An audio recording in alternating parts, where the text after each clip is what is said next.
Hello and welcome to another episode of the last of the Action Heroes Podcast Network show. This is like the flagship, I call this the flagship show of the network, even though we'll only have like 10 episodes.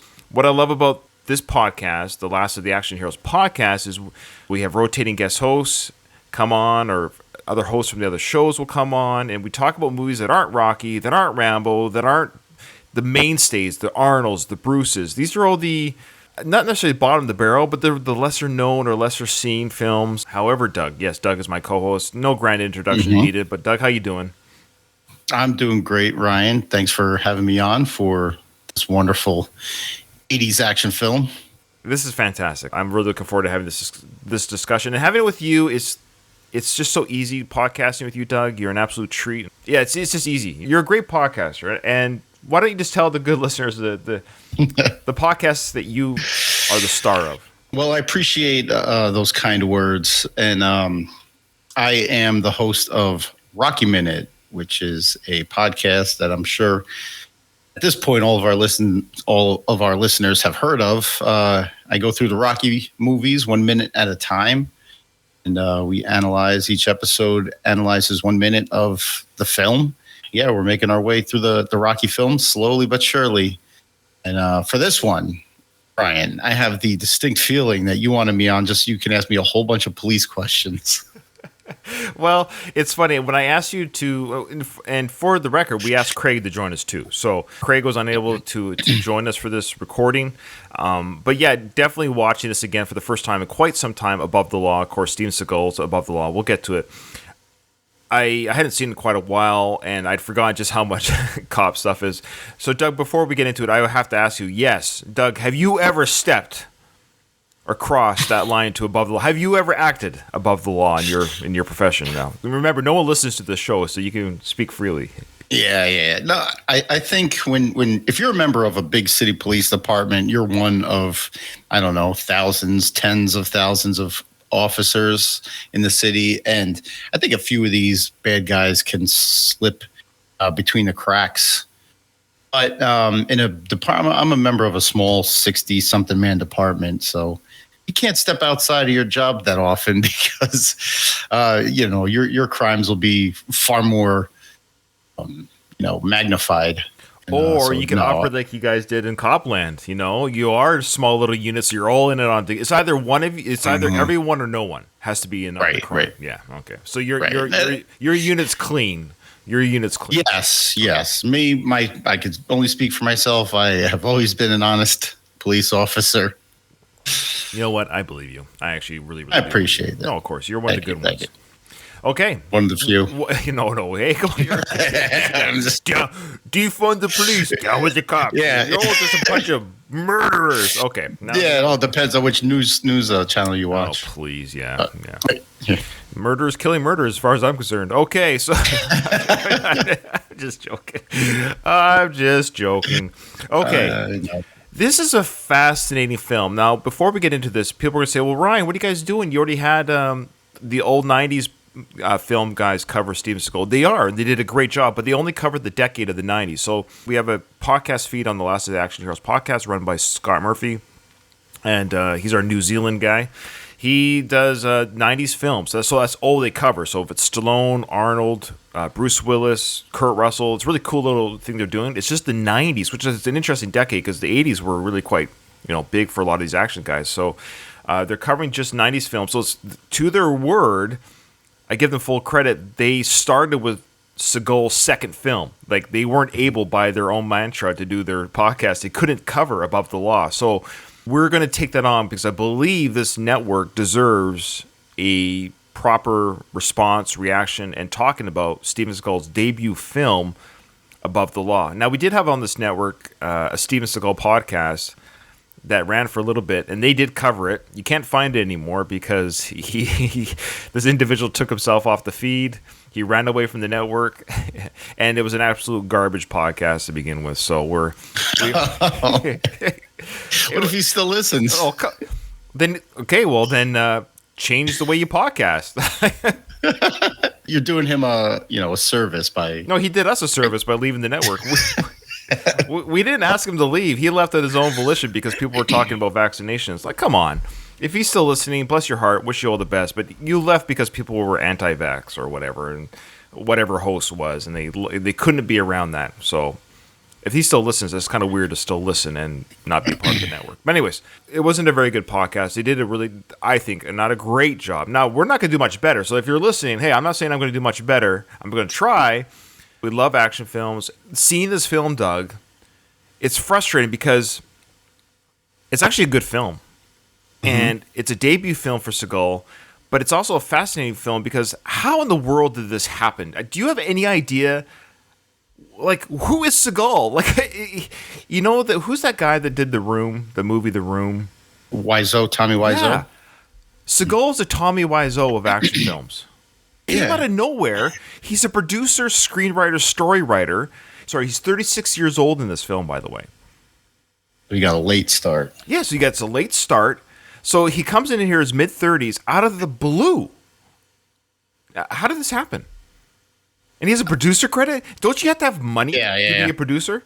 I was actually shocked. I knew somewhere that I knew that this was his debut film, but after watching it, I had to go back and look at it and really double check and say, was this in fact his first feature film?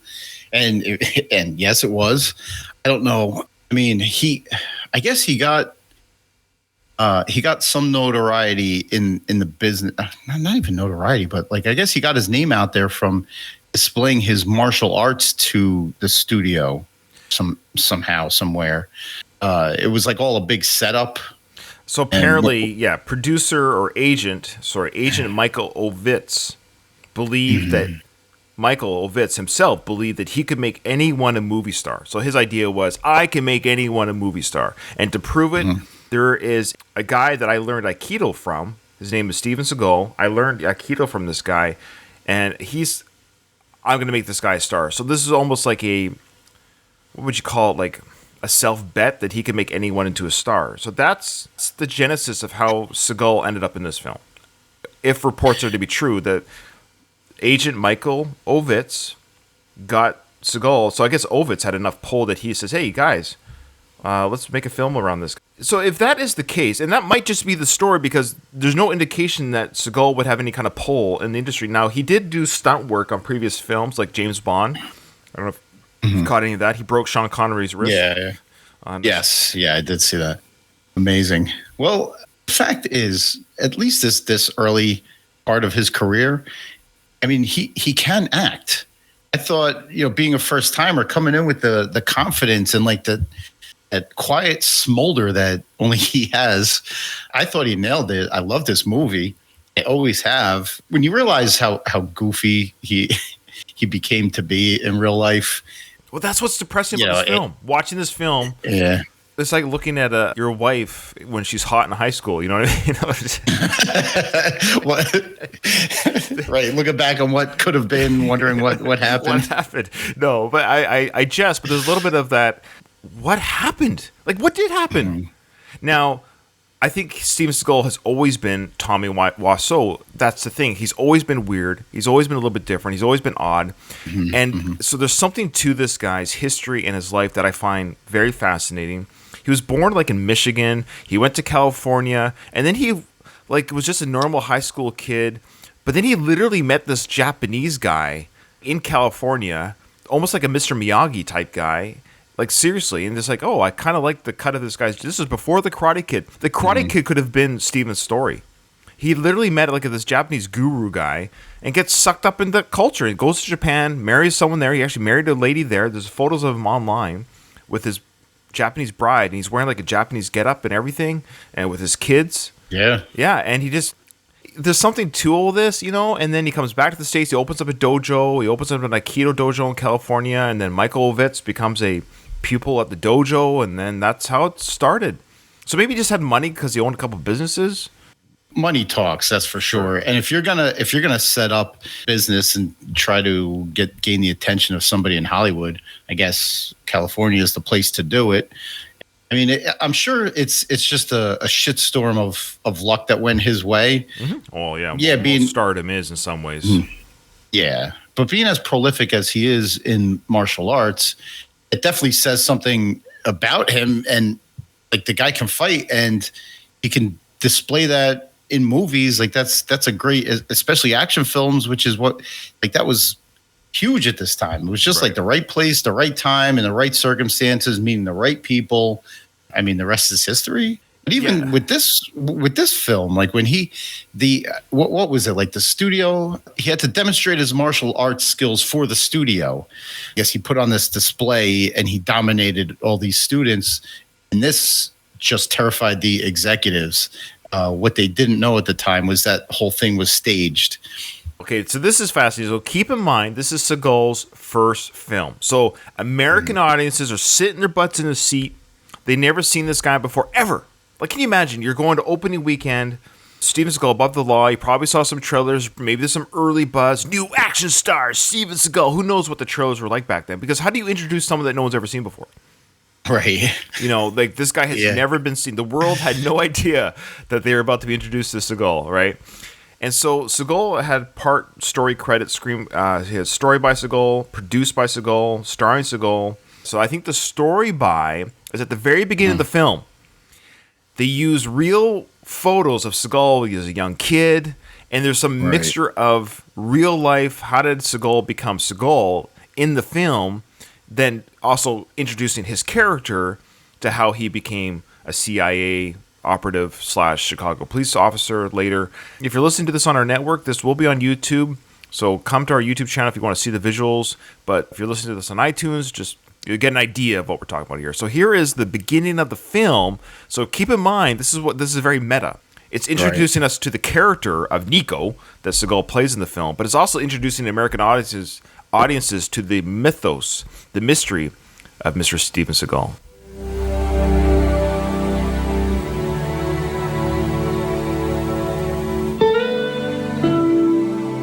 I was born in Palermo, Sicily. Came to this country when I was 7. We immigrated to Chicago. We were always raised to be very patriotic, to love our country, and we did. When I was a little boy, my father took me to a baseball game. They had a martial arts demonstration out there, and I saw this little old Japanese man doing things that I thought were magical, and developed a crazy dream to go to the Far East. And by the time I was 17, I was there, studying with the masters.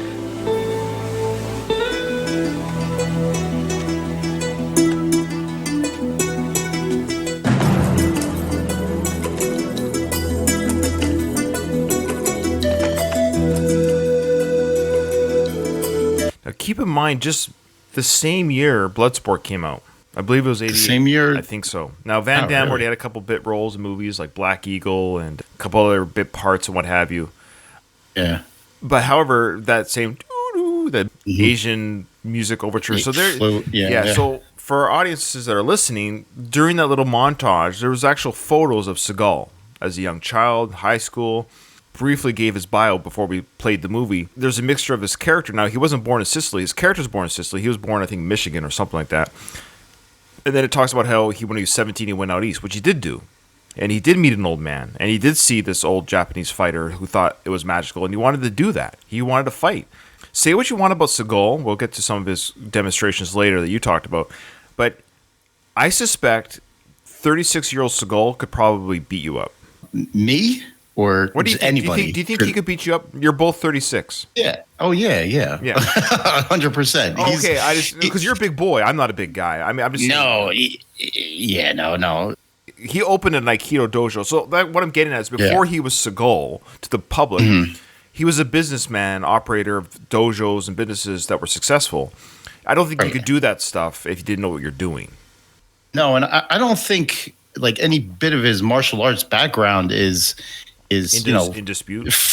I wouldn't think that. I mean, the guy did go to Japan and he did study with martial arts with the masters. With some very very skilled teachers. So I'm not calling into question his abilities. Some of the demonstrations that he gives. Now, I mean, we start off the movie with one here. Okay, so let's talk about this. Let's show the scene right now. So he's in a dojo right now. He's got students clapping like Ozzy Osbourne at a rock concert.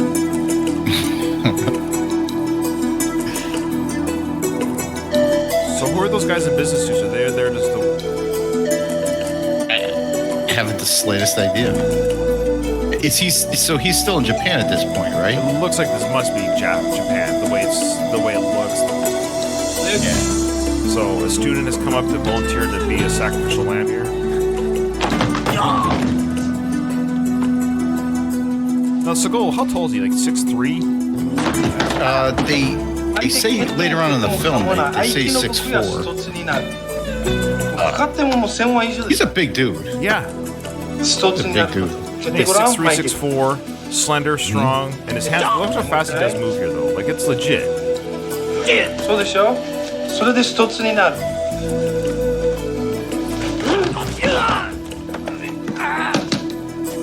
角度合わせなきゃいけないかかってきて全くこの角度は一緒回して Now, have you seen his YouTube videos of when he puts on these shows and these guys attack him, he flips them all around?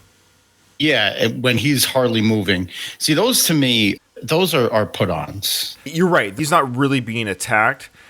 Yeah. But is it still showcasing moves? Does that make sense? You know how you can practice your own moves with no opponent? I could argue, and I'm not trying to defend Seagal per se. I don't think he's ever said, I am fighting these guys and I can beat them and they have no chance against me. I think he's still showing you what can be done when done properly, maybe? I know it's over-exaggerated with the flips and they land on their backs and stuff. It's like almost like a wrestling match. Like it's exaggerated. But is he still not doing actual moves? I don't know enough about this art form. If you want to showcase your move, I would like to see it in a one-on-one kind of situation. When you're just moving across a mat and you got guys attacking you from all angles and you just, I don't know how much he's really showcasing. He's doing a block and then a throw, a block and a throw. He's throwing this guy, he's throwing that guy. I don't see much of a skill in those videos. It looks like a choreographed dance. Sure, okay, fair enough. But now what he's doing in this film, again, it's films. They have this is Seagal is actually the choreographer of these fight sequences because you have to for safety. You know, right. He can't keep breaking people's wrists like Sean Connery. So, right now it still showcases his ability, does it not? As a fighter, because I can't do this. Like if you try to make Ryan fight like Aikido style, I would look stupid. I don't have the movements. There's an actual, what I'm getting at, Seagal actually has a natural silky grace to his movements. He has a very interesting, the way he carries himself, very like limber, he's long, he's thin here, but I feel like his arms and legs just have this almost like viper-like style to it. What do you think? Yeah. I agree to that point, but what I'm saying is in the movie, what he's doing here, that's showcasing his skill in this beginning part. But then this part here, when it slows down, now again, all he's doing is a block and he's grabbing the guy by the neck and throwing him. Now he's throwing that guy. He's flipping that guy. Now this is slow motion, so it showcases a little bit more technique, but in those demonstrations, it's very fast paced and it just looks like a dance. In the movie here, I like the fights when some guy talks tough to him and he just comes up to him, dodges a punch or blocks a punch and does like this combination punches to the chest, to the head, and takes the guy out. Okay, I like it. That showcases skill. That showcases his speed. I don't. It's like flowing through the room like water and blocking and tossing a guy. Yeah. You can tell he's got some skill, but you can choreograph this, and maybe you could be taught to do this with enough practice because it. Sure. I don't think it showcases skill as much. Right. But now again, this is showing the U.S. the world audience, but he's doing this. Seagal. Now keep in mind, this is a combination. This is the first 2 minutes of the film. He's showing you, the audience, what he can do. This is Stallone taking off his shirt moment, okay? Stallone works out. He gets pumped for Rocky IV and Rambo. He's got to have, the shirt has to come off. He has to show audiences, look at my physique, guys. I worked hard on this. Fair enough. That's your bread and butter. Right. This is what Seagal's doing. He's exposing his talents. To be fair to Seagal, because Bloodsport did come out this time, we still had Chuck Norris. Speaking of which, Andrew Davis. Andrew Davis is kind of an interesting director. He directed this, but he also directed The Fugitive shortly after. And he directed... he was him. This was Andrew Davis, the director of The Fugitive. That was early 90s or... Forward, yeah. So 85, though, he directed Chuck Norris's Code of Silence. Okay. And that was the film before this one. We got to cover that on this show. Then he did Above the Law, and he did some other stuff. Then he did the Package with Gene Hackman. Then he did Under Siege with Seagal. So now he's done 2 films. He did the debut film with Seagal, and I guess they had a good enough working relationship. They did Seagal's biggest film, really critically and box office. Under Siege was his. With the success of Under Siege doing what it was, producers were like, hey, can you do this kind of stuff with Harrison Ford and Tommy Lee Jones for 1993's The Fugitive? Fugitive is a fantastic movie, by the way. It is. I think it actually got some Academy Awards and nominations, and then it was big. Then he worked with Keanu Reeves in Chain Reaction. He worked with Michael Douglas, Perfect Murder. He worked with Arnold and Collateral Damage. Wow. He then worked with Shia LaBeouf with Holes. And so he has a pretty prolific career himself. Yeah, and then he kind of just. Then he did his last big movie was 2006's. Granted, he's 70-something now. So, 16 years ago, he would have been 60-ish. So he maybe just retired. He's 60, kind of like, eh. You would think he would be more of a household name with some of those credits. I mean, steady work. None of them have been. Yeah. None of them have been absolute like disaster type films. Oh yeah. You could argue Collateral Damage isn't Arnold's best film, but I don't think that film. Actually, it's not a bad film. It's not poorly made. That's Andrew Davis, but this film was only his his 5th film, and it was after this film that I think he kind of got more popular because this film was popular at the box office. The $8 million budget. Made $16 million at the box office, which is pretty good considering it doubled its budget. Yeah, like you said, I wonder how they marketed this. You remember the early trailers for Rocky? Yeah, people say he resembles so and so, and women love him. Men want to be like him. Well, for Seagal, it was men want to be him, and a woman, if they don't love him, Seagal will go after them anyways. Oh, you know what? To be fair to Seagal, none of his allegations came during this film. So at this time, it was peak Seagal. Like, he had no allegations. He was clean. Squeaky clean. He was squeaky clean. Yeah, this is Seagal introducing himself to the world and to audiences here. He's showcasing, to be fair to Seagal, and I get why he's doing this little demonstration in the film, because he's demonstrating his stuff to these people, these Japanese business moguls who are here at the dojo. But to us, this is that meta part. He's saying, look at me, I'm not your average American action. Of course, we had Jackie Chan was even around then. Of course, Bruce Lee. There was the Asian stars. But this was the first time Aikido was on film, let alone by a white American. I mean, Chuck Norris, sure. But even already, Seagal fights differently than Chuck does. I was just thinking about, you said that Bloodsport came out the same year, and Van Damme was able to showcase his skills in a fight setting, in like a tournament setting. This isn't a tournament movie. This is a movie about a cop, a Chicago cop on the streets doing his thing. So he doesn't really get to showcase it too much. So I could see this opening scene is his chance to showcase his skills, because it's really, outside of fighting, the rest of the fights are choreographed, but it's against seemingly unskilled people, so you don't get a really good fight going. So this is his chance. In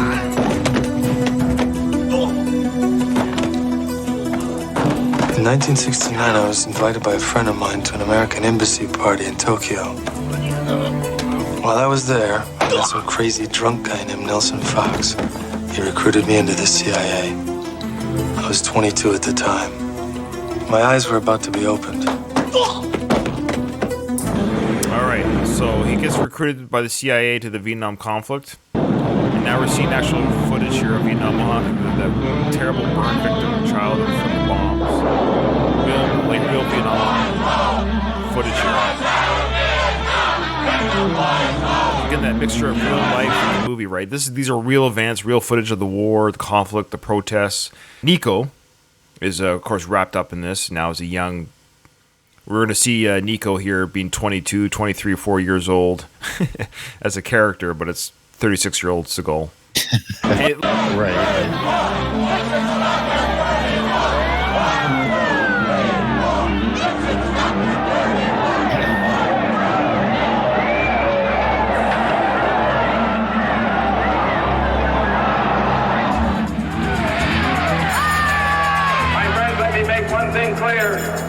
This is a nation of laws, and as Abraham Lincoln has said, No one is above the law, no one is below the law, and we're going to enforce the law. And Americans should remember that if we're going to have law and order, says Nixon. So there's your President Nixon there, Doug, talking about no one is above the law. Did Nixon ever break any rules? Let me go back in history, my mind Rolodex, and think. I love how the only president to ever resign. Sure. Yeah. What a funny looking guy he is, eh? Yeah, he was goofy looking.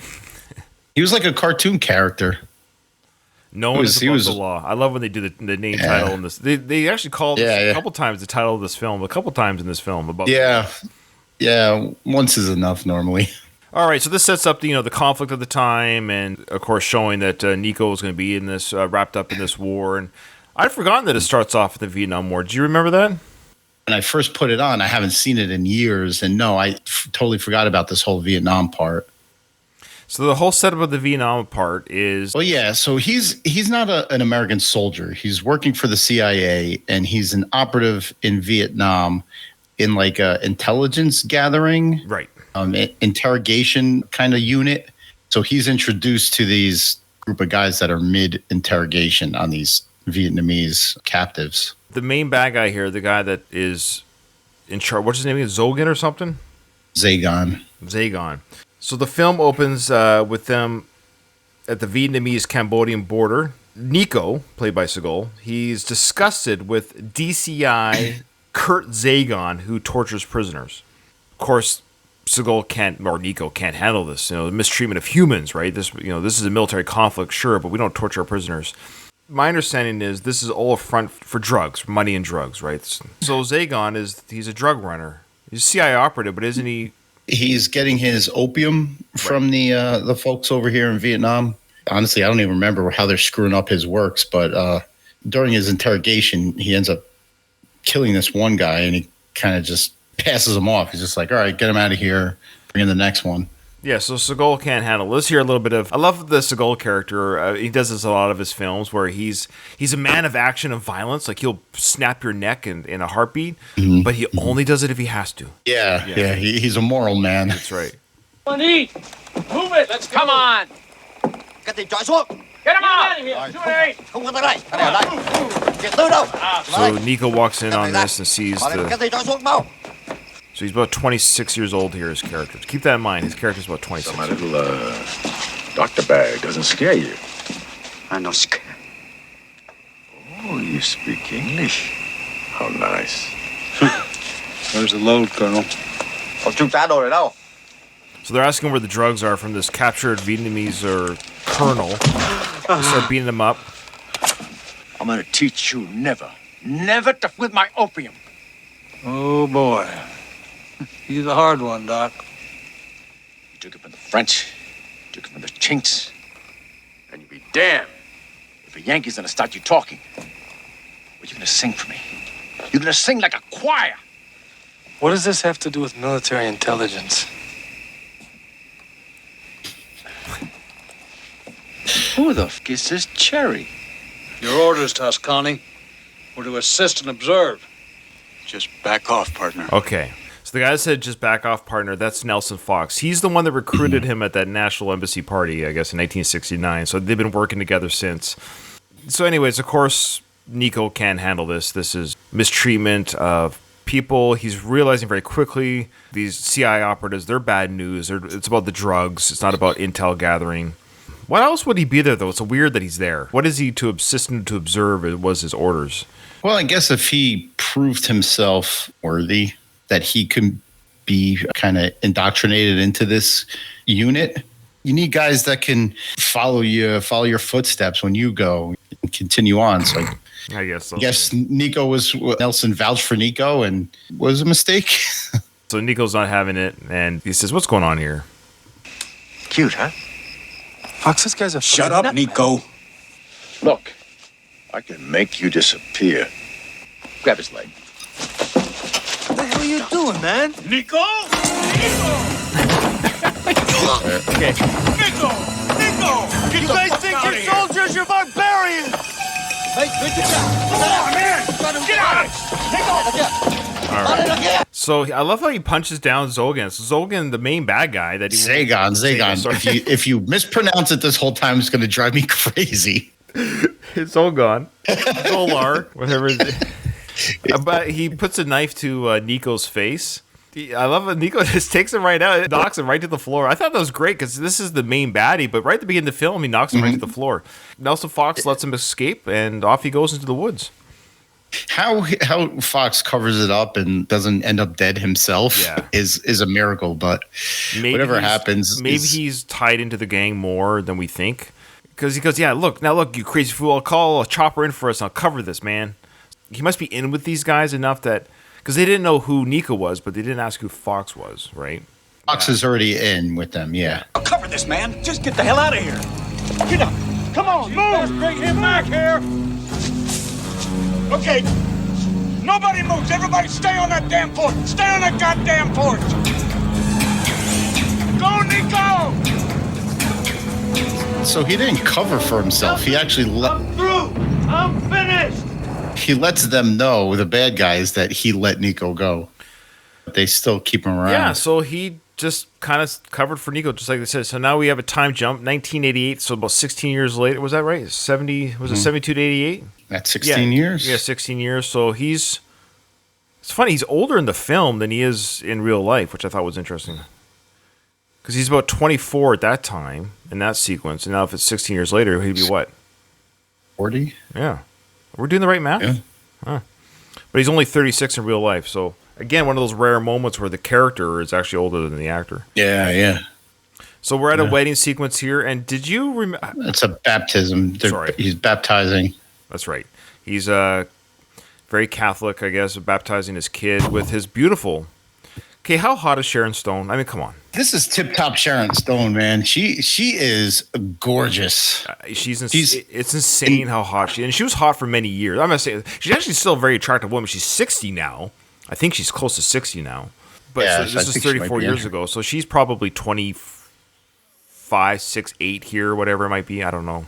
So, yeah, so Sharon Stone, this was, she hadn't been in anything yet that would be of note. So this was kind of Seagal's introduction to audiences. This was also Sharon Stone's introduction to mass audiences. Okay, so she would have been 30 in this film. She's 30 years old. Oh, yeah. Because Total Recall was 90, I think. That's right. So the only films that she was in before this one, a couple 80s films that are nothing. Like, she's not even credited. But then she was in King Solomon's Mines, nothing. And then in Alan Quarterman, The City of Lost Gold, where she played, this was like a back-to-back movies, where she played Jessie Houston. Then she had a bit role or a bigger role in Police Academy 4, Citizens on Patrol. She really? Yeah. I didn't know she was in one of the police academies. Then she was in a movie same year, in 87, called Cold Steel. And then finally, this would be her big role. Now, she was in this, Above the Law, in 88, playing Seagal's wife. And then right the same year, she also co-starred with another movie we have to do on this network, Action Jackson with Carl Weathers. Right. And then That's definitely got to be one. And then a couple other bit roles, but you would argue that after Above the Law, she was then cast as Agent Laurie for Total Recall in 1990. This is early in her career, so I mean, there wasn't really a peak at this point, but like this is her at her. Since it's around the same time, I said this time frame with this and Total Recall is her at her most beautiful. Oh, and then in Basic Instinct in 92, so she's 34 in Basic Instinct. Yeah, and I don't know. Basic Instinct it's a trash movie. It's a Skinamax kind of thing. And yeah, she's sexy as hell in it. But I prefer the way she looks in Total Recall than Basic Instinct. So Sharon Stone, as you know, she's worked with Michael Douglas. She's worked with Steven Seagal. She's worked with Arnold Schwarzenegger. And let us not forget, she's also worked with Sly in 1994's The Specialist. Yeah. When there was more nudity showcased in the shower scene by him than even her. She's also worked with Gene Hackman and Russell Crowe in The Quick and the Dead, Robert De Niro and Joe Pesci in Casino, Dustin Hoffman in Sphere. She's had an okay career if you want to really break it down. What do you think? She was kind of a powerhouse in the 90s, I would say. She was killing it. But unfortunately, I think a lot of it was linked to her nudity. Basic Instinct was the thing that launched her for some reason, but the girl can act. I thought she did a great job in this film. I thought she was great in this film. That was another thing that surprised me too, because I knew she was in this film and I knew she played his wife, but I thought she was more of like a bit part. Like I didn't think she had that many lines, but she had some pretty good scenes in this. She definitely can act. It's just sad to see that like her notoriety is linked to, Basic Instinct and that leg spreading scene. And have you ever paused that scene? Yeah, and I really I don't no. Is there anything there? Shadow. That's all. Maybe I need glasses. I don't like. Was it? I don't know. Was it? No, it wasn't. It was hardwood floors. Was it? If that's what you're. I think that's what you were getting at. It wasn't shag carpet. I didn't know if it was a skin beaver or if it was the pelt. I don't know. I took a more like low-key approach to that, but no, by all means. So, of course, Nico's character is now in the classic, let's walk into a bar and get some information from the locals. Here we go.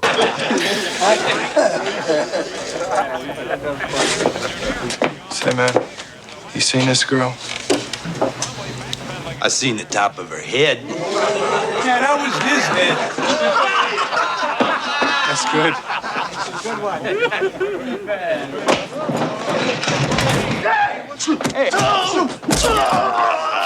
Did you catch Michael Rooker in this scene? Holy man, stop this monkey. He's crazy. Where's my piece? He ain't nothing. Take him out. It's crazy. Italian puke. Freeze him. Come on, man. Not today, please. Put the gun away.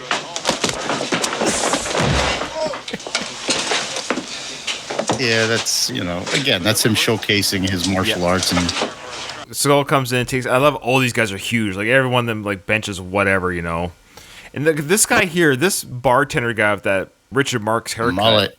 Oh yeah, he ends up being kind of part of the King henchman type guys. I found that odd. Yeah. He was the bartender. He starts yelling at Nico's character or Seagal's character Nico, saying, "You'll never be the man. You'll never be the man." Like, what does that mean? It's the bad guy or the critics yelling at Seagal. Like, this is a very odd, like, what, you know what I mean by that? Yeah. Like, it's a way of showing, like, you'll never be the man there, Seagal. You'll never be the man. Even though you showed all that martial arts stuff. And why is he yelling that at a cop who just beat up a bunch of guys in the bar?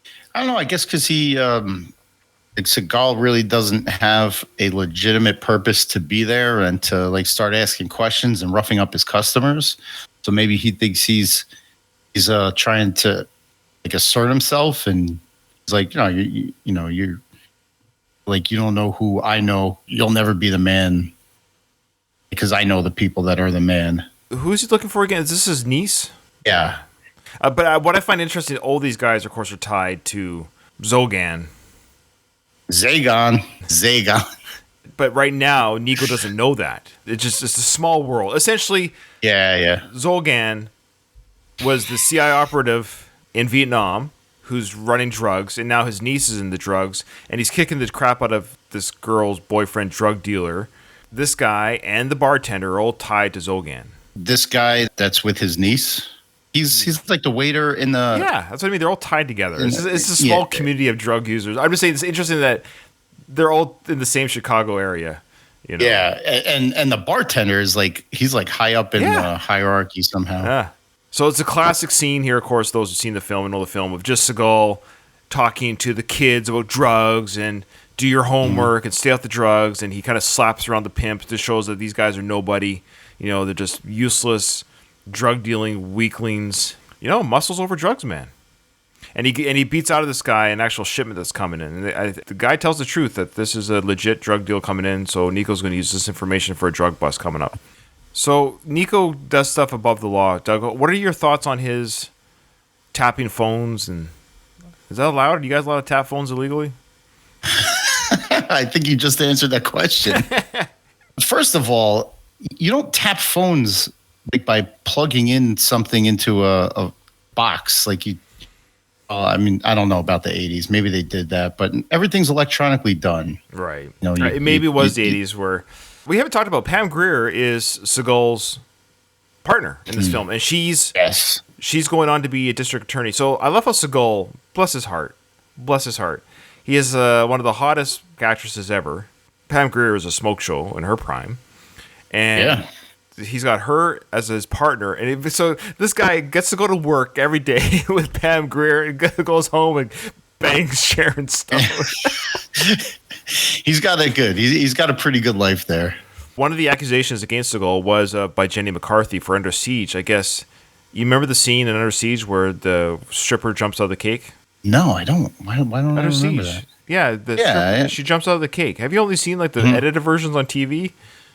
I might have actually. That might be. Oh, my goodness. Might be my friend. Yeah, I've only seen it maybe like a very small handful of times. Oh well, I've seen it a few times. Erica Elenick. She jumps out of the cake at that party at the beginning of the film when Gary Busey's dressed up as a woman and they're doing the rock and roll band playing by Tom Lee Jones and harmonica and all that stuff. Anyways, Jenny McCarthy apparently said that Seagal made her undress for the casting call for that scene. It probably happened quite a bit back then. Hey, we needed you for a topless scene. How do you look? Turn around for me type thing. Now, granted, Seagal probably could have just gotten her Playboy pictorial and saved her the trouble of having to do it in front of him, but... We should mention Pam Grier's character. Her name is Jax. That's her nickname. She is on her way out. This is like her last week at work because she's going to go on to be a district attorney. She's taken her law courses and what have you. Is that common in the police force, Doug, for cops to go district attorneys? Does that happen more times or just in TV shows? I've seen cops that will, use their career and go to law school and become lawyers after, but making the leap to district attorney, she wouldn't even be a lawyer at this point if she's a full-time police officer. She's going to night school. Yeah, but wouldn't you have to serve some time as a lawyer before you can make the jump to district attorney? I don't know enough. Yeah. So they're at this drug bust, and I love how they're dressed up as workers at this place, and the whole time they have these big earpieces hanging out of their ears, so they totally don't look incognito. And the whole time they're dressed up as these meat packer guys or whatever, factory workers. Their disguises do nothing to stop, halt, or alter the course of actions that happen. They didn't have to be this way. They just had to stay hidden while the drug. They're actually looking more. Being out in the open hiding actually looks worse than if they just were sitting in a car, observing or something. Yeah. I don't think when you're doing like a stakeout or what have you, you're not really getting this close to it. Aren't they just supposed to be gathering information here? Or is this the actual... This is a real sting because we have the Nico's boss is up on the roof. Remember calling the shots in their earpieces? Yeah. Now, this actor who plays Nico's boss, I forget his name in the film. Well, I don't understand the casting. Did they go, hey, we need somebody who can literally read cue cards. Can we get that guy? listen to his acting. We got it down pretty good. The guys in the front, we got a couple cards in the back. Sealed off pretty good. These are the best guys. I handpick each one of them. Jackson, Lucas, Nico, they're all top shelf. They know how to do this. They've done it before. Well, Doug, just so you know, I've got the best guys on the job here. I handpicked them themselves. Everything will be just fine. We got to give them room to do their job. And he has like a really heavy Chicago accent too, so they might have done like a local contest, and that was the winner. Win a part in the new film being filmed here. The thing about this chase that killed me was that they hit Nico with the car, and somehow he manages to hold onto the roof. But the drug guys come as planned, as the boyfriend said they would. So now that Nico is walking out with his white trench coat, that's what I mean. Like none of this mattered. Now he just takes it off like Superman. Yeah. The FBI, who was also doing their own investigation, kind of prematurely ejaculated here. Yeah. They jumped too soon, they said. Yeah. So a big shootout starts. Nico gets involved. They all cap a bunch of people on the other team, and Nico jumps in front of the car. That's one of the bad guys is trying to get away. If a car came speeding at you, Doug, during a gunfight, would you jump in front of the car? No. I'm not going to do anything any good if I'm dead. And the way they hit him, like he goes up over the windshield, but still manages to hold onto the roof of the car, like I said. Well, this is a sequence right here. I'm going to turn the volume on. There's a truck that comes around the corner, and I can't make out what this truck is. Yeah, I didn't know either. I swear I hear like ambulance sirens. Listen to it as it rolls over. So it's a truck that comes onto the scene. it gets mixed up in this gunfight, sure, and it flips on itself, but it's like, it sounded like an ambulance sound. Yeah. Okay. Oh my God. That is horrible ADR. Now, for our listeners, everyone who listened at home who isn't seeing this, again, I got to tell you, come to YouTube so you can see what we're seeing, guys. But if you're not, that siren effect was tied into the truck's activities, correct? If fell on its, if that was a truck, that was from like 1950s ghetto. It had no sirens on it. It looked like a pickup truck with a cab on it. I don't understand what that was. Is this an ambulance? What kind of truck is this? It's a Chevy. What's on the back? It's like a delivery truck, kind of. Maybe the police were using it. Maybe they were going to use it as the paddy wagon where they bring all the guys that they lock up back to headquarters for booking. But why wouldn't they just get a real ambulance? There's no indication this is an emergency vehicle. That is bad. That's rough. Did you catch that on your first time? No, I don't think I did, because I'm sitting here flabbergasted right now. It looks like a food truck, like you would pop open the side. Yeah, 50% off for Italian wraps there, folks, coming in. Oops. Oh my God. We get to see a little bit of gunplay. Here's your scene here. To Seagal's credit, now it's not him jumping on this part here. That's a stunt double there. But when they cut to the top scene, that's Seagal hanging on the car. No green screen, blue screen right there. Those are good. They make sure you see his face on top of that car. They make sure of that. So this is him showcasing a little bit of stunt work. What do you think of that stunt work with him on the roof? I didn't notice, but if you were, like you were saying before, if he was doing stunts in the James Bond movies and stuff, then that it makes total sense. Why not showcase the guy? Yeah. Now, granted, this they make it look like it's going faster than it is or whatever. That's all part of the movie magic. But that's Seagal on top of the roof. And I don't know if he must be buckled in underneath, maybe on his. They must have some sort of under his jacket, under his jacket, probably. But still, good for him. Like, I give credit. Like, I like it when these actors do this stuff. So they capture these guys. Now, Doug, the classic C4. C4 was so big in the '80s, and wasn't it? What's the deal with C4? Really was. I don't know, but it was. I think it was in Die Hard when he finds those big blocks of C4 and he sticks those probes into it, detonators or whatever. I thought it was like so cool. I was like, it's like Play-Doh. Like, I wanted to play with it, but I don't know what it is. I don't know what it's made of. I don't know why it's so highly explosive. And I don't know why it was such a big plot device in these friggin' 80s movies. These are two drug dealers that they did bust. One of them was a Salvadorian drug lord, Tony Salvano. And this is where they find the C4 explosives. So shortly afterwards, that the men that Toscani and Jackson, so that's Nico and his partner Jax, they're released at the request of federal officials. That's where the first red flag comes up. Is like, we arrested these guys. How are they released? Because, they got friends in high places.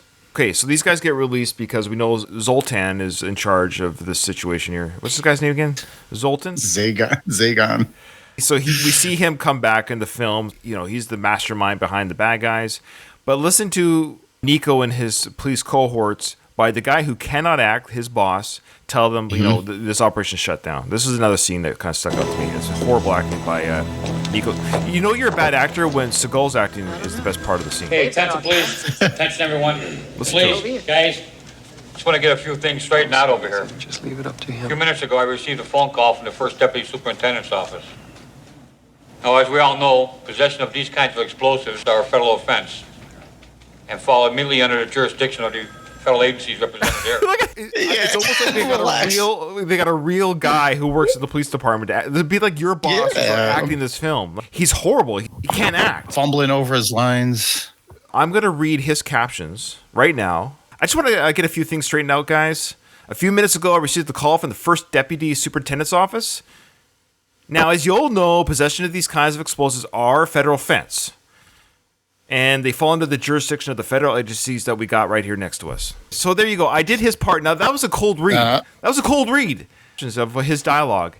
I'm not saying I'm a good actor. I'm not. But I'm just reading with some sort of emotive voice talking to people in my office. I received a phone call from the First Deputy Superintendent's office.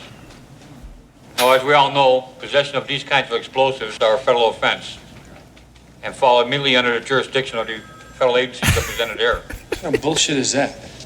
He also said possession of these kind of explosives are a federal offense. It should be is a federal offense. Possession is a federal offense. Not possession are a federal offense. This guy, oh my God, I didn't realize how bad it was. But Jesus. Now, bless Seagal's heart. Look at that hairline. I don't know how he does it. Guys like him and Sly, I don't know how do they lose their hair, but when they're 70, they have more hair now. How does that happen? It's magic. It's magic. What I love about this film, this is as natural as you're going to get Seagal. This is raw, 36-year-old Seagal. He's got the thinning hairline. He's embracing it. The hair is gelled in the back, kind of like a mini mullet in the back. I love it, and you got Pam Grier in the background there. Anyways, it's good stuff. Okay, so here's Seagal mad about this whole situation. The feds come in, the doors close, nobody hears, smells, or sees anything. And that's no answer. It's no answer as to why the biggest drug dealer in the city is out on the street as free as a bird. Nico, keep it in your pants, all right? These men have a job to do just like we do. Oh my goodness. Nico, keep it in your pants, all right? These guys, they have a job to do just like we do. Now, that's a more natural conversation, right? Oh my God. It's no answer as to why the biggest drug dealer in the city is out on the street as free as a bird. Nico, keep it in your pants, all right? These men have a job to do just like we do. Start a game, let them play it. Okay. It's amazing. How did he get promoted in this universe? This guy, hey, we got to meet this guy. He's a lieutenant. He's lieutenant. Oh my God. So obviously, corrupt government.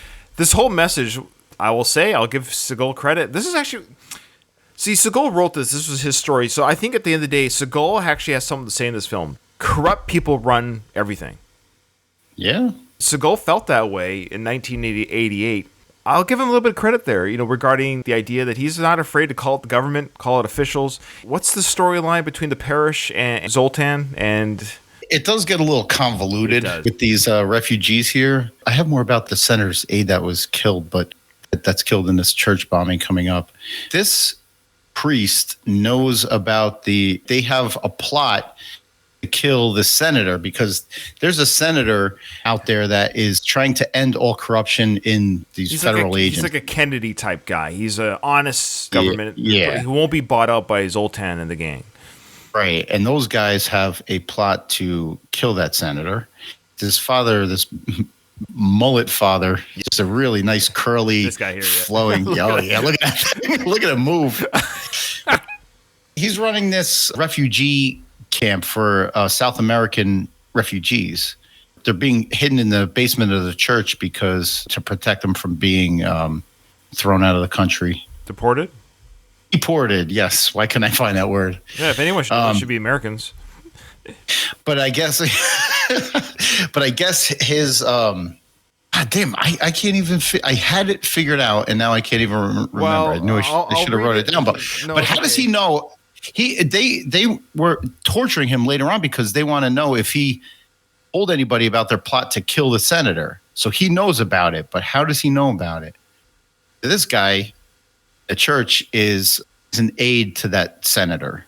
Zagon he tortures the priest with the mullet because he wants to find out if that guy, that priest, has told anyone else about the plan, which is kind of weird. I don't quite know why that would matter. Essentially, they're going to kill the senator. Only a few people know about the murder that's going to happen. So they just want to know, has the priest told anyone else?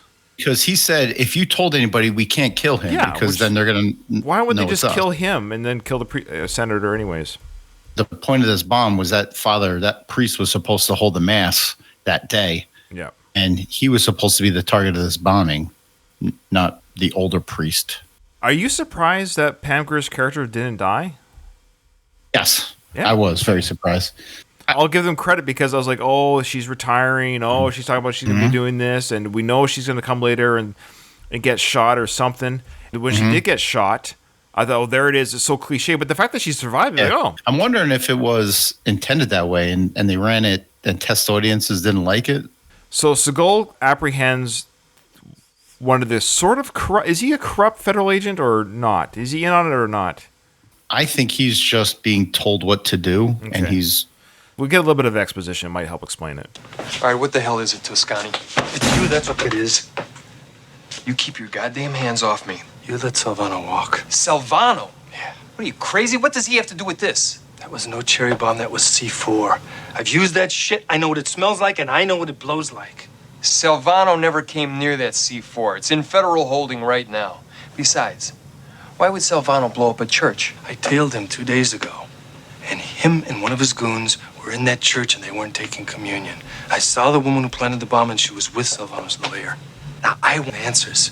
You tailed him after I ordered you off? I want to know where Salvano is. My orders were to release him, not babysit him. You think you're rough stuff, Toscani. Martial arts hero, chop suey crap. Let me tell you something. You're not bulletproof. You're not even a good cop. Really? You sneak around playing your street dick games, and all you come up with is conjecture, wild coincidence, and bullshit. I want the name of the federal agent who signed for those explosives. You do your job, I'll do mine. Bank on it, pal. Blood Bank on it. Oh, it's a different film. This federal agent was just doing what he's told, because later on they go to the evidence lockup and they find out that it was Fox. And in fact, the actor that plays him does a good job. Like, he's actually not a bad. Like, he's other than that one guy that we kept making fun of. Most people here bring in their. Even Sharon Stone, it's a pretty, like, we see her as Sharon Stone, so we think she kind of has a thankless role in this film. She's playing, like, the damsel of distress type wife in this film. But that's not her fault, but she wasn't the Sharon Stone that we know today. This is one of her earlier roles. But she even did a good job. Everyone kind of does a good job in this film. Seagal does a good job. Like, was there any sequence that... Why did he be...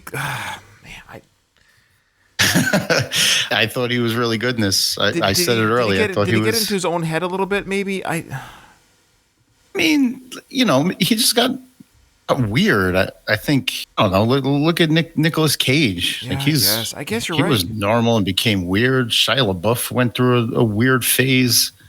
Okay. Do you want to talk about this? I want to watch this fight. Yeah. Where's that? Right here, mother. These four guys pull up in a car. Now, I love how they have a chance to shoot him. They don't. There's a few times in this film where they have a chance to shoot Seagal's character, but they never do. They always want to do hand-to-hands. I love how they give him like the honor of, like, you know, we don't want to just kill you quick. We want to kill you slow, which is very convenient because the FBI agent is correct. He isn't bulletproof. Bullet would kill him. Hey, relax, man, relax. Hey, I'm not gonna shoot you. These guys are gonna beat you to death. Yeah, you come to our neighborhood with our people, huh? When our people come with you. Túmbale la cabeza, vamos.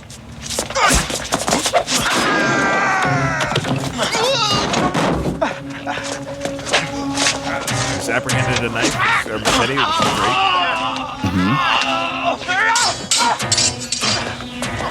There you go, some weapons skills. Showing his weapons skills again. Showing the American eyes that he can handle bladed weapons as well. Friggin' sword fight here in the eye.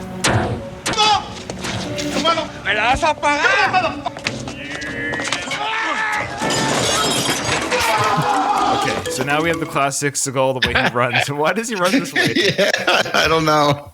But he's thin, he's in shape. He's real thin. Though. Yeah. There's not, like, he doesn't fit in with your classic action guys. He's really thin. But he's got a slender physique. He was the one he was married to for a while. I can't remember. Ellie LeBrock, wasn't it? Yeah, From Weird Science? he had a something with her. Good for him.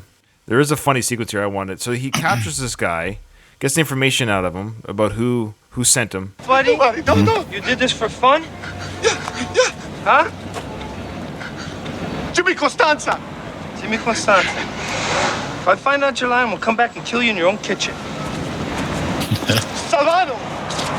Bautista Salvano. Bautista Salvano. The drug That's lord my sent buddy, him. man. So this guy over here, I love this. There's a guy standing at the corner, and he sees Nico, Seagal's character, you know, manhandling one of the hitmen that came in the car. And this other guy just, hey, that's my buddy. This guy is like manhandling my buddy. I'm going to go protect my buddy. Well, I love this sequence, though. So he knocks out the attempted killer. Hey, why you my friend, man? Hey, man, I'm not in the mood. Hey, your mood, man.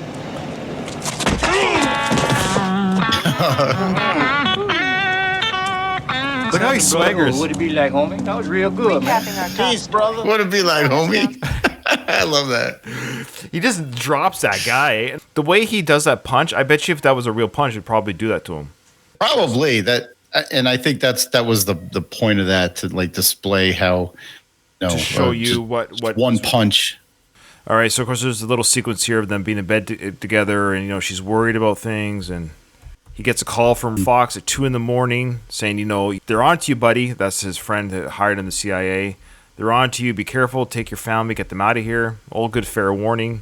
Why did the cops come with search warrant to his house? Do we know? It's because of the illegal wiretaps and the illegal policing that he's doing on his own. They are treating him like a criminal. I'm not sure they're like executing a search warrant at his house. What are they looking for? Yeah, I'm not sure. I just want to show you her little pajama shorts here. Oh, yeah. Huh? Sharon Stone might be one of the hottest actresses that have ever been on screen. Something about her. The blonde hair, the body, her voice. She's got a gorgeous face. Yeah, it is. This is one of the scenes that I was referring to when I was talking about her acting. So we're coming. Check that coat. Why don't you come and check it, asshole? Nico, come on. Take it easy, Slade. Why don't you come over and put your hands on me, Mom? Hey, get him out of here. Everything's gonna work out. Come on, I'll be back in 3 hours. What are you looking at, Doug? I knew it. The Police Association's got lawyers for this. You can't do this. Look at this guy's face. So the bartender we talked about at the beginning, where Nico walks in the bar, he's at the police station giving his statement to the police about him. But listen to what he says about how Nico did this, because I guess martial arts in American film still wasn't quite. Because I want to say at the very beginning of the film, when they show Seagal doing this, he's introducing himself to the American audiences of his fighting style. Because you have to keep in mind, Arnold wasn't doing it like this.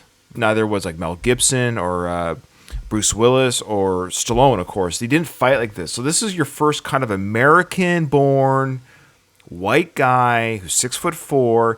I think he's kind of showcasing, and rightfully so. Look what I can do, guys. You guys can't fight like this. I have this natural ability to fight like this, and you guys just punch. We've mentioned Sly's films, it's always that punch. Yeah. Okay, and the body shot. Yeah, I give Seagal credit. Like already, we've seen him hold a bat, hold a knife, take people's guns away, and break people's arms, and yeah. But here's that bartender at the police station. I just listen to how he describes Nico's presence in the bar. All right, this guy in the middle of the day, he comes up in my place, he starts wrecking the place, assaulting my customers, He starts doing all this outer space kind of stuff, putting my customers in orbit even.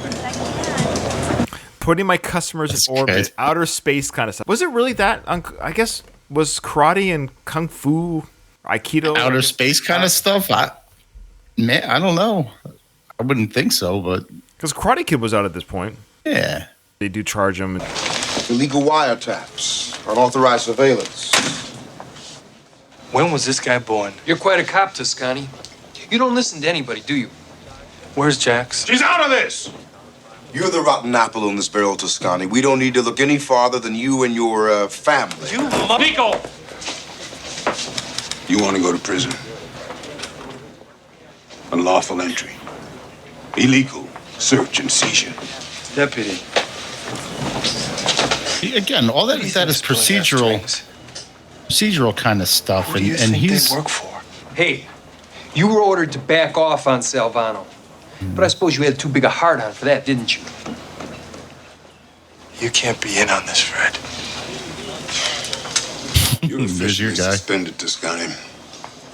I want your badge and your gun. I want your badge and your gun. Yeah. It's always from the Black Chief too, right? Smoking the cigar. You gonna hold me? You can walk for now.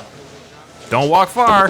Don't walk far. So again, the stuff they busted him for, illegal search and seizure, illegal wiretaps, things like that is like procedural stuff. Like they served a search warrant at his house. They were looking through his drawers and shit for what? They talked about his family, and they also said in the beginning of the movie that his family is connected, I guess, to the mafia in Chicago somehow.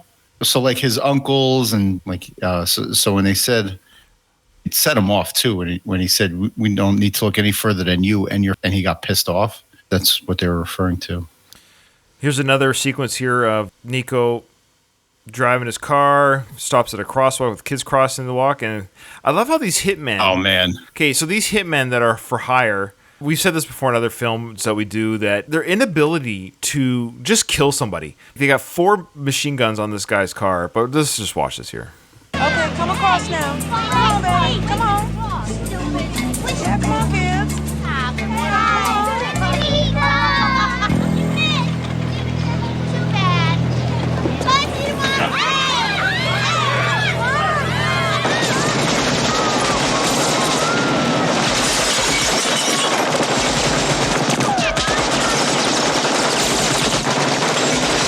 Five guys with machine guns. They miss him completely, which is, typical action fair stuff.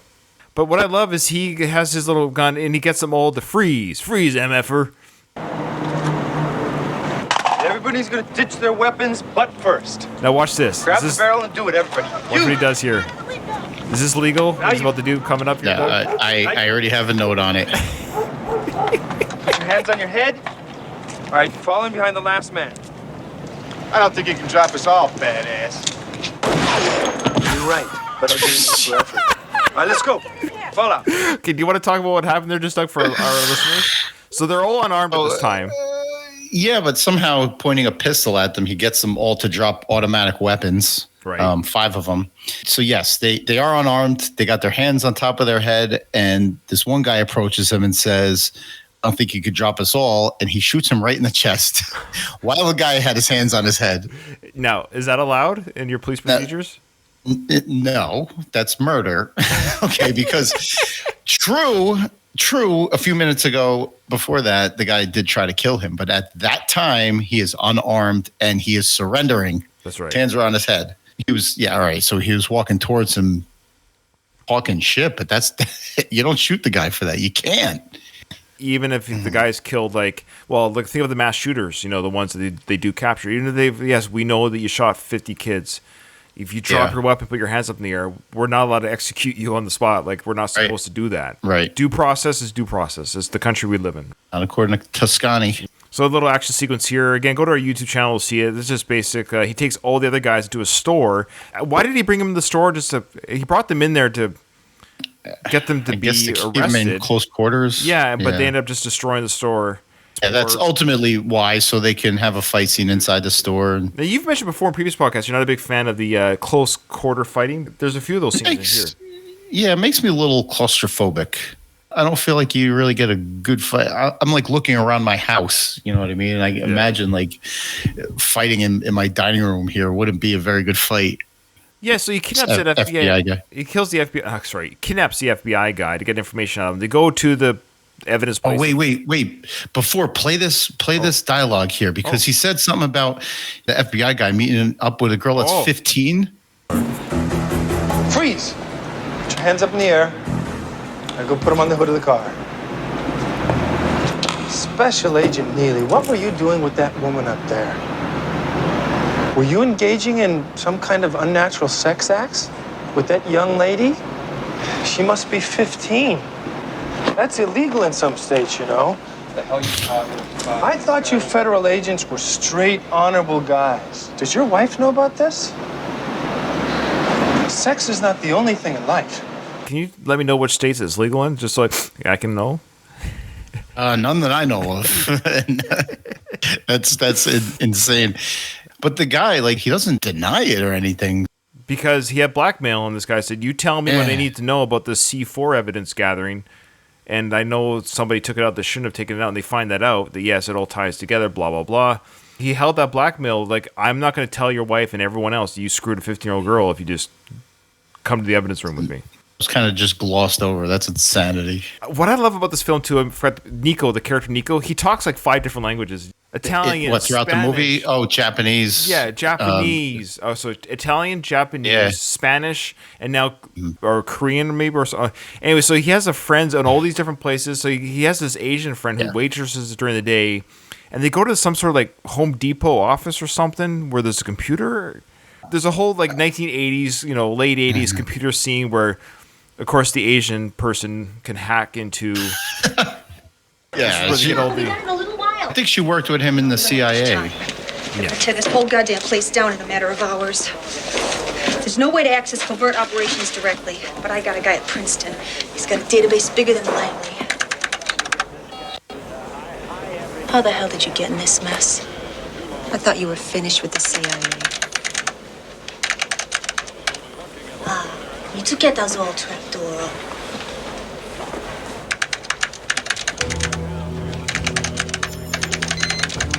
So the classic classify, blah blah blah. They get all these dossiers and also the classic hammering away at the keyboard, just clacking away. And this is actually a famous part too, or we talked about this, Craig and I, in FX, our movie review of FX. Same thing, a female girl, or of course a female whatever, getting into the computers, and the guy sitting back and watching her work, and the early computers and internet. They didn't say internet. Yeah. But it's like database, you know. She's talking about a trap door, so that'd be the a different word for way in. Right. Yeah. She said this guy that she knows has a database bigger than Langley. Database. It's probably like 50 megs. It's all text. So there's the sequence. They capture the priest. It's near the end of the film.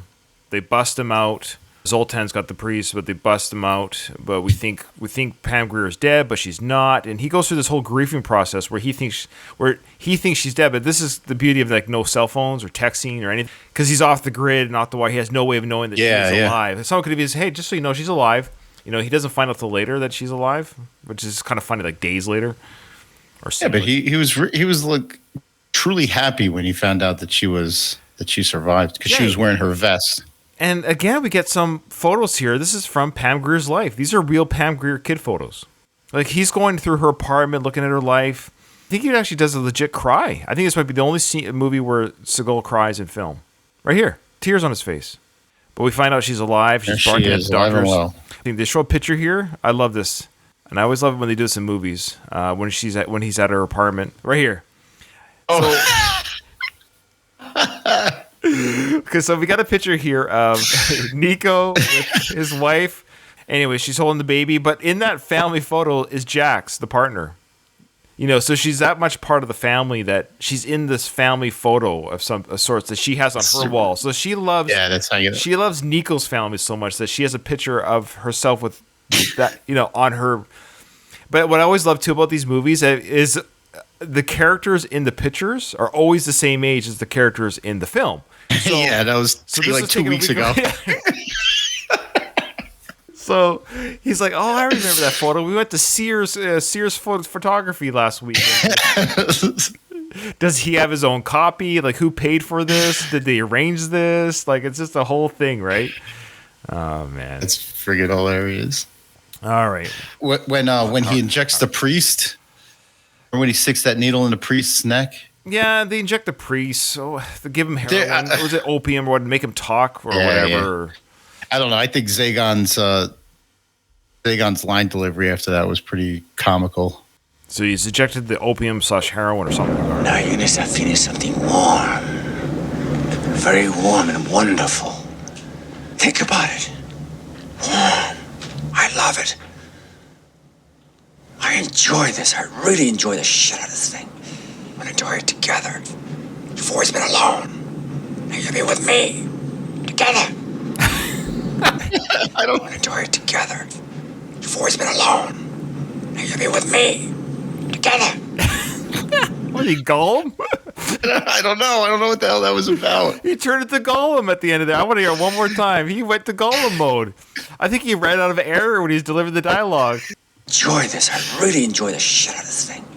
I'm gonna enjoy it together. You've always been alone. Now you'll be with me. Together. Gollum. Yeah. I don't know why the hell he was like all intense about it, but that's funny. They end up capturing Nico, bad guys, and at the place where they were supposed to assassinate the senator. Yeah, so they're going to assassinate the senator at some hotel. They capture Nico at the carport. They capture Nico. They have him strapped up, and they're going to inject opium into him as well to get him to tell the truth and slow him down. So that's so they're going to drink it together. We're going to drink. Yeah. I'm going to do it just for the fun. Away from you, that you piece of shit!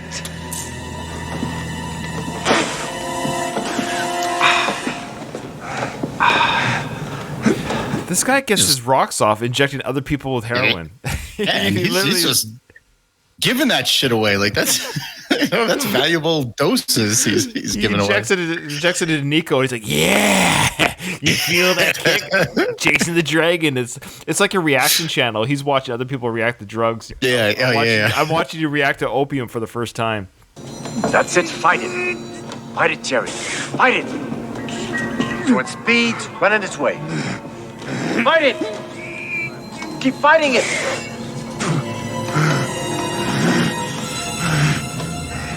Now, how much do you think he's giving in here? Just is he faking his reaction, or is he so trained in his Aikido ways that he's able to overcome it? Because he does snap out of it quickly, right? Yeah, so I think he's faking that he's under a little bit more because they let him go once he rolls his eyes and relaxes. Yeah, they let him go. See, he rolls. Look, I'm drugged out. He may be feeling it, but he's. Do you think the character is overacting? Do you think? It's a good point because he waits for them to like drop their guard a little bit. Yeah, let him go. And he springs into action. There he goes.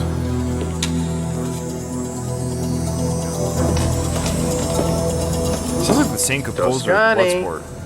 Toscani, my sleeping beauty. Sounds you should have killed me when you had the chance. You were dumb, you asshole.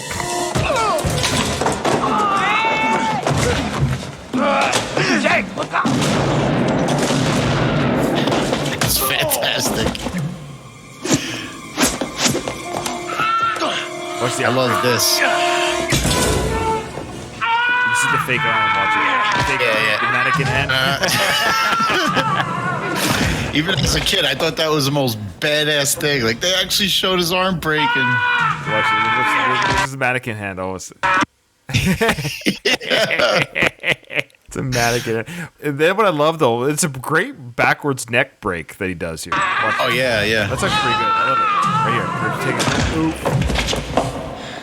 Yeah, I don't know that would break his neck particularly, but... What I love is they probably said, hey, we know you broke Sean Connery's wrist. When you're doing this stunt here, can you be very careful not to do what you did? Here, we're going to give you a mannequin hand. Break it all you want. No, to the neck part when they did that one. Oh, yeah. We're going to give you a mannequin head. So anyways, the senator wants to thank Nico personally. I just felt compelled to come and thank you personally. And to assure you that we're going to use every resource available to bring these men to justice. And to ensure that this type of behavior will never be tolerated again. That would be nice. Let me introduce Roberta Allspa of the Fifth Circuit. Okay, so he goes on to reveal his, the story. It kind of goes like full circle. You could almost watch this movie on a loop, Doug, because he goes into the history of Cambodia. So it goes like around and around. Because you just put it on right on again, right here. This is like, how Rambo has his. In First Blood, he talks about Vietnam PSD, and then in Part 2, Rambo goes on to say, I want what they want. They have their little speeches, so I think Seagal's kind of tapping into that here with this 1988's Above the Law. Yeah. Because Stallone's exposing his feelings on the Vietnam vet. That's Stallone. With the Rambo character, that's Sly channeling his thoughts on vets and how they're treated.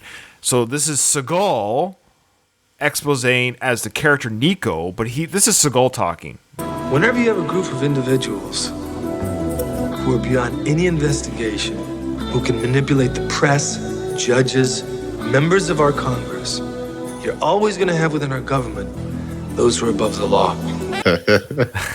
I love it. I'm kind of sad we didn't have an official podcast dedicated to Seagal workout. I really appreciate the old 90s action guys for their 90s coverage of Seagal films, but this movie in many ways is sort of heartbreaking because it showcased, to be honest, or to be fair to Seagal, he did have that career for quite a, not for quite a while, but for quite a few movies in a row.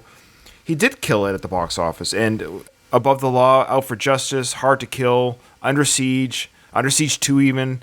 Those are fun films. He had a good run. I don't remember in 97-ish, that movie Executive Decision, Kurt Russell film, which is one that we have to cover on this. Yeah, that is a fantastic film. But it was marketed as a Steven Seagal film. Steven Seagal and Kurt Russell together, but Seagal was out of the movie in like the first 15 minutes of it or something like that. But his name alone was marketing for that movie. And I remember drawing people. I remember people saying this is bullshit. He wasn't even in it for that long. But Seagal made a name for himself throughout the 90s. It was his last film. That was his last film. That made it really Fire Down Below was the last film that I saw of his in the theaters. I saw that in the theaters, and that was it. Yeah, that movie sucked anyway. Yeah. Ever since then, it's been straight to video. He did have a small part in Machete, if you remember. I remember the movie Machete, but... He was the bad guy in it, and it was so great seeing him play. It was 2010 Machete. He was the bad guy in that one. And then Mel Gibson, I believe, was the bad guy in part 2, funny enough. All right, well, there you go. I hope we did some justice to Above the Law. I mean... I don't know that we did. But the thing is, like, we fumbled on the plot a lot because I watched it. It's kind of confusing. I'm not going to lie to you. It is, and I thought that I had a grasp on it, but it turns out, and that goes to show you that the plot isn't really what matters here. The stuff that we got, the stuff that we saw from Seagal, him displaying his abilities, the bad guys, unintentionally comedic moments, like it all added up to a pretty cool movie, and I enjoyed it. I did too, and I always assume people have seen these films. Will we cover them? So we don't really we're not here to explain the plot. We just talk about scenes or moments or thoughts on the movie. If you're listening to the show to get the plot of the film, it's kind of weird. And you just watch the film. Right. And this is us just kind of more or less just saying, like I like doing these one-off episodes, but that's kind of why I like breaking down the films like you're doing with Rocky Man, what I do with Rambo and Rocky myself. When you go scene by scene, you can talk about it in that order, and you give that the time these movies... Not this movie, but movies can deserve or should deserve, multiple episodes. Like the 6 Degrees of Schwarzenegger, they do that. You kind of assign 5 days, or 5 recording sessions to a film. I think it's a good way of doing it. So you kind of give it the sequence of event it deserves. You could talk about what's happening in that moment. Yeah, they're great because they do the plot heavy analysis, but they you have they time. include all you do 1 hour for every 20 minutes of film. That's right. Yeah. So I mean, they do a fantastic job on it. Yeah. Well, we suck, so that's great. Well, thanks for listening to. So maybe we're just as bad as that other Seagal podcast we had on here. Possibly, but maybe Seagal just isn't meant to have a good podcast surrounding him. I love this film. Watching Seagal, slender, fast-moving, acting good. He had that cockiness and assurity that he, I think, kind of overrode himself in real life, but I like what he brought to the screen. His screen presence for being on screen for the first time, he had charisma. He led the film. It was his film. I mean, bravo for a first film. Like I said, he did have 5 films in a row that were knockouts at the box office. I remember what was that? Sorry about that. It's okay. I forgive you. But I remember the time that he came out, Sly's star was sort of falling or fading or staggering. So was Arnold's at this time, late 80s, early 90s. Seagal was supposed to be that, but yeah. I don't know if it was meant to be a torch passing from it wasn't like it was competition or torch. I think what it was showing the audiences, because Seagal was never about being huge. So I think what he was showing is, I'm badass, I can kick ass, and I can move in different ways these other muscle-bound steroid guys can't. And that was the new appeal, is that he was able to be the cop and all this stuff. He was able to be the sort of everyday man that can kick ass. And I think there was a real appeal to that it wasn't like, I'm intimidating by looking at me, per se. I'm intimidating, you don't see it coming. I'm going to break your neck. It was basically like if Bruce Willis could do Aikido. That's the... Yeah, like the everyman. Yeah. I enjoyed it, and I appreciate you tapping me for this one. It was a good film to revisit. I haven't seen it in decades before doing this, so this was a lot of fun, man. Totally. I totally agree. Well, thanks, Doug. Thanks so much, and thank you everyone who listened and or watched us on your YouTube channel. Thank you.